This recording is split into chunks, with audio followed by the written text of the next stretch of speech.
আমার খুশ বাবার অন্নপ্রাশনের বড় ভিডিও যদিও বা তোমরা সবাই দেখে নিয়েছো, তো কিছু ক্লিপ ডিলিট হয়ে যায়। আমার ভীষণই মনটা কষ্ট হয় যে তোমাদের সাথে কিছু ক্লিপ শেয়ার করতে পারিনি।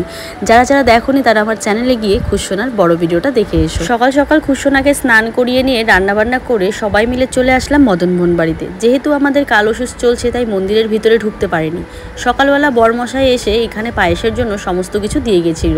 পায়েসের প্রসাদটা হয়ে যাওয়ার পরই এই যে এখন খুশসোনার মুখে প্রসাদ হবে, আর সেটা করাচ্ছে তার বড় মামা।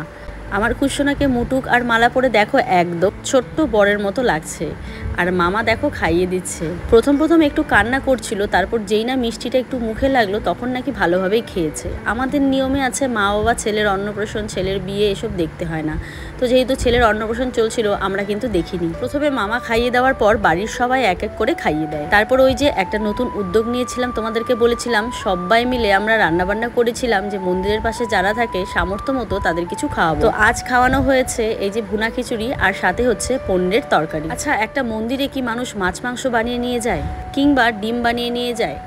আজ ভেবেছিলাম সবাই মিলে আমরা এই প্রসাদই খাবো। যারা যারা আমার সাথে দেখা করতে আসবে বা যাদের যাদের আমি খাওয়াবো সবাই মিলে সেম প্রসাদই খাবো। আর মন্দিরের ভিতরেই এনারা কিন্তু বসে থাকেন, মানে গেটের সামনে। তো সেখানে মাছ মাংস কীভাবে নিয়ে যাই বলো তো?